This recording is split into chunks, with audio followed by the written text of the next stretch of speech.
अब ये जो डिस्प्लेसमेंट हो रहा है ये किसके कारण हो रहा है?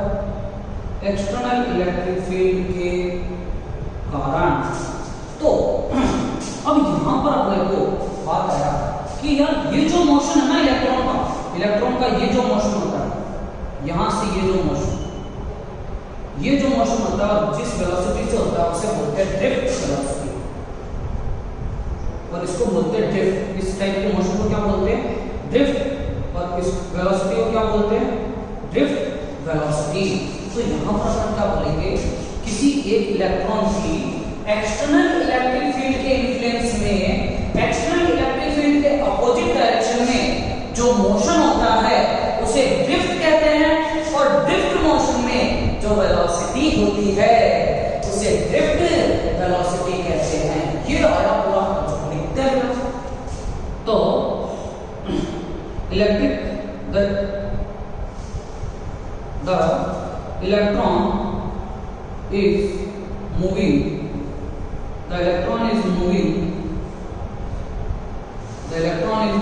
along the conductor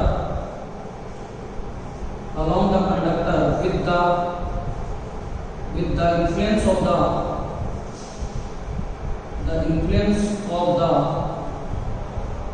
external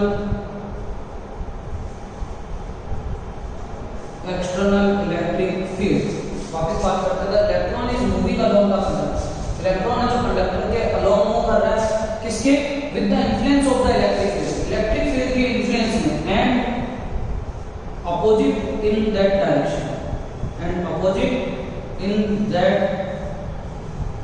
direction, of external electric field. और एक्सटर्नल इलेक्ट्रिक फील्ड के अपोजिट डायरेक्शन में ये मूव कर रहा है, और that is known as drift। ये ड्रिफ्ट वर्ड का, क्योंकि ये रियल में चल नहीं रहा है, ये रियल में खिसक रहा है, ये चल नहीं रहा है, रियल में ये खिसक रहा है। जैसे समझो ये अगर ये ऐसे होता तो ये चल रहा होता, लेकिन ये ऐसे चल रहा है, तो ये एक्सटर्नल इलेक्ट्रिक फील्ड के इन्फ्लुएंस में चल रहा है, तो चल नहीं रहा है, खिसक रहा है, इसलिए अपन ड्रिफ्ट बोलते हैं। देखो यार एक चीज बताता हूँ, अपन कभी गाड़ी चलाते हैं और गाड़ी चलाते तो अपन पीछे का जब भी टायर लेते हैं, जब भी ब्रेक लगाते हैं, तो वो टायर क्या होता है, हल्का सा स्किड कर जाता है। ये में वो घूम नहीं रहा, वो क्या कर रहा है, स्किड कर रहा है। तो एक्सटर्नल फोर्स लगा तब उससे क्या कर दिया, उसने स्किड कर दिया, स्लिप करा दिया, तो उसी चीज को बोलते हैं अपन ड्रिफ्ट। तो ये जो इलेक्ट्रॉन है, ये जो एक्सटर्नल इलेक्ट्रिक फील्ड के इन्फ्लुएंस में ये जो मोशन लेता है, इसी को बोलते हैं ड्रिफ्ट। और इस ड्रिफ्ट में जो इलेक्ट्रॉन की वेलोसिटी रहती है वो होती है drift velocity. And the velocity of the electron in drift is known as drift velocity, and it is represented by VT। ये होता है ड्रिफ्ट वेलोसिटी। अब थोड़ा इसका मैथमेटिकल ओवरव्यू में देखते हैं। क्या सब ये इधर चल रहा है तो इसको इलेक्ट्रिक फील्ड इसके ऊपर फोर्स लगा रहा है, और अपने को पता है किसी भी चार्ज पर, किसी क्यू चार्ज पर इलेक्ट्रिक फील्ड के रिस्पेक्ट में लगने वाला जो फोर्स होता है वो गुलाम फोर्स होता है, और वो बताता है F बराबर QE। तो F बराबर -EE, और यही जो फोर्स है वो इसमें मोशन प्रोड्यूस करेगा। और मोशन फोर्स अपन बात करते हैं तो यहाँ पर जो मोशन फोर्स होगा वो किसके इक्वल हो जाएगा, इलेक्ट्रोस्टैटिक फोर्स के। क्यों? क्योंकि भाई यही इलेक्ट्रोस्टैटिक फोर्स है जो इस चार्ज में क्या कर रहा है, मोशन प्रोड्यूस कर रहा है। अरे यही तो है, यही तो फोर्स है जो इधर लग रहा है, तो चार्ज क्या करेगा, जोड़े जाएगा। तो यही वो इलेक्ट्रोस्टैटिक फोर्स है भाई जो इस चार्ज में क्या करता है, मोशन प्रोड्यूस करता है। तो ये जो मोशन फोर्स होता है ये इलेक्ट्रोस्टैटिक फोर्स के इक्वल हो जाता है। तो ये जो गतिक बल है इसको बोलते हैं गतिक बल बराबर F स्थिर वैद्युत बल। स्थिर विद्युत बल मोड़ लो तो तुम्हारी मर्जी और इक्वल लो तो भी तुम्हारी मर्जी, डायरेक्शन आ जाएगी। अब देखो गति बल F बराबर, इसके अंदर अगर मैं बोलूं अगर एक्सीलरेशन A होता है और वेलोसिटी v है तो गतिज बल क्या होता है? F बराबर है ma, और यहाँ पर स्थिर विद्युत बल क्या है? माइनस का e, अभी निकाला गया। तो यहाँ पर एक्सीलरेशन ऑफ द इलेक्ट्रॉन क्या आ जाएगा? माइनस का e बाई m, या एक्सीलरेशन ऑफ द इलेक्ट्रॉन, मतलब कि इस एक्सीलरेशन से वो इलेक्ट्रॉन अपनी वेलोसिटी तेज करता है। थोड़ी सी चर्चा वापस आती किसान, अगर आप बोलो इस एक्सीलरेशन से वो अपनी वेलोसिटी बढ़ा रहा है तो इसका मतलब उसकी वेलोसिटी बहुत ज्यादा हो जानी चाहिए। तो ये जो ड्रिफ्ट में जो वेलोसिटी होती है, ये जो वेलोसिटी होती है ये कितनी होती है? 10⁻⁴ मीटर पर सेकंड। सर ये तो बहुत कम है।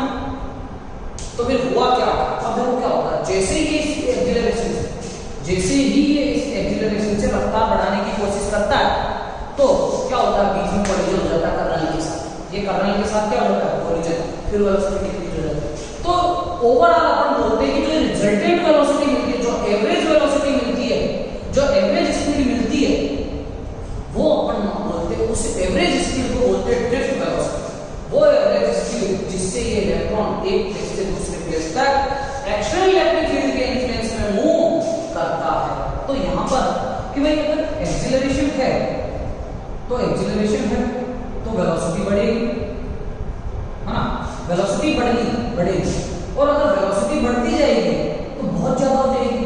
तो इसका मतलब है कि जब ये वेलोसिटी अपन कैलकुलेट करते हैं ड्रिफ्ट वेलोसिटी, जब अपन ड्रिफ्ट वेलोसिटी कैलकुलेट करते हैं तो ये आती है 10⁻⁴ मीटर पर second.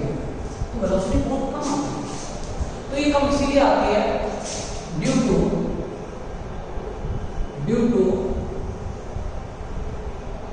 collision of electron with the kernel atom continuously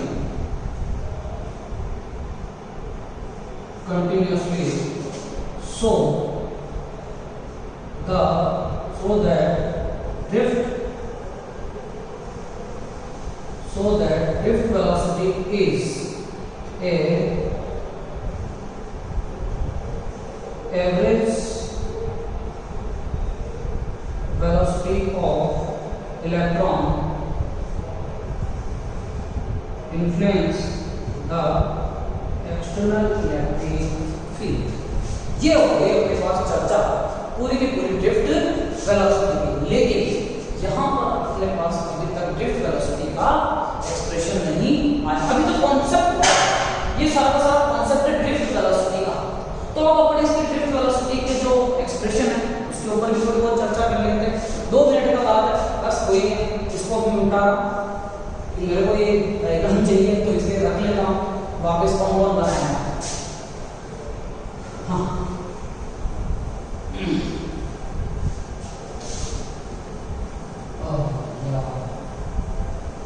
तो देखो ये अपन ने कोड साफ कर दिया है। तो अब ये इस ड्रिफ्ट वेलोसिटी का अपने को एक्सप्रेशन चाहिए। तो इस ड्रिफ्ट वेलोसिटी का एक्सप्रेशन निकालने के लिए डायग्राम दूसरा ही बना लेते हैं, ज्यादा अच्छा है। इसमें बहुत ज्यादा रश है। अब ये कंडक्टर सेम इलेक्ट्रिक फील्ड है ना, और इसको वही बैटरी से जोड़ा है। भाई नॉन आइसोलेटेड कंडक्टर है तो बैटरी से तो जोड़ना पड़ेगा।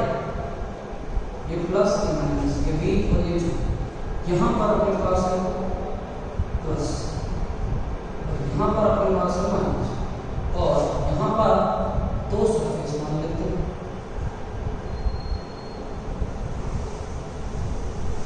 ठीक है, या फिर एक मान लो, कोई फर्क नहीं पड़ता वैसे तो, पूरा कंडक्टर ही मामला है ना। तो अब मान लेते हैं कि जब कोई इलेक्ट्रॉन है वो यहाँ से यहाँ से यहाँ आ रहा है, उसकी वेलोसिटी क्या है? v, उसकी वेलोसिटी क्या है? Drift velocity.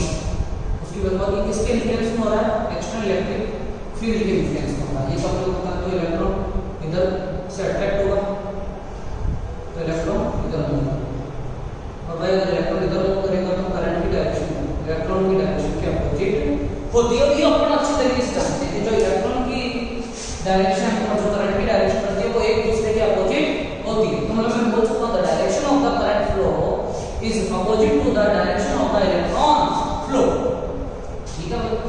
अब यहाँ जब इलेक्ट्रॉन ये स्टार्टिंग में जब करंट लगा है तो यहाँ पर जो इसकी इनिशियल वेलोसिटी थी जीरो। देखो अगर ऐसा चर्चा करें तो सिंपल तरीके से तो यहाँ पर इसकी इनिशियल वेलोसिटी कितनी है, जीरो एवरेज, और यहाँ पर कुछ ना कुछ तो है तो यहाँ तो निकालनी पड़ेगी। अब इनके इसके ऊपर जो एक्सीलरेशन वर्क कर रहा है वो कर रहा है ए, और ए बराबर अभी अपन ने निकाला था माइनस का ई अपॉन है। और नेक्स्ट पार्ट में जब ये जाएगा तो यहाँ वाला जो इसका जो टाइम होता है ये होता है टोटल टाइम या average relaxation time, average relaxation time tau से एवरेज क्योंकि रियल में तो ये मूव कर रहा है ना, जुम जुम जुम जुम जुम जुम थर्मल एनर्जी का मूव तो कर रहा है, लेकिन एवरेज इसका टाइम है भाई यहाँ से यहाँ तक का नहीं। अब तो from the NLM equation, from the Newton laws of motion की जो इक्वेशन होती है कौन सी वाली मिली यहाँ पर, देखो क्या क्या है अपने पास है u एवरेज बराबर g, ये है अपने को v बराबर vd निकालना है, ठीक है। और क्या है अपने पास t है, t बराबर टाउ, ये है अपने पास, और अपने पास a भी है, a बराबर माइनस का e अपॉन m। तो अपने पास ये जो चीजें हैं तो यहाँ पर कौन सी एनर्जी इक्वेशन लग जाएगी, तो यहाँ पर लग जाएगी फर्स्ट इक्वेशन v बराबर u plus a t, clear. तो ये इसके अंदर पुट कर देते हैं, तो जैसे पुट करेंगे तो देखो क्या आएगा, तो ये v है, v की जगह अपन रख देंगे v बराबर v, यहाँ तक ओके, ठीक है। अब u की जगह अपन क्या रख देंगे, 0 माइनस a की जगह माइनस का e अपॉन m, और t की जगह टाउ। तो ये जो ड्रिफ्ट वेलोसिटी का जो मैथमेटिकल एक्सप्रेशन निकल के आया माइनस का e upon m tau, equation number 2 metre पर सेकंड। थोड़ा यहाँ पर चर्चा करते देखो कि जो drift velocity of the electron है वो इलेक्ट्रिक फील्ड की डायरेक्शन में रहेगा क्या अपोजिट रहेगा, माइनस साइन है, तो माइनस साइन क्या बोलता है कि भाई जो इलेक्ट्रॉन मूव करेगा वो अपोजिट डायरेक्शन में करेगा। तो देखो यहाँ से फ्रॉम इक्वेशन 2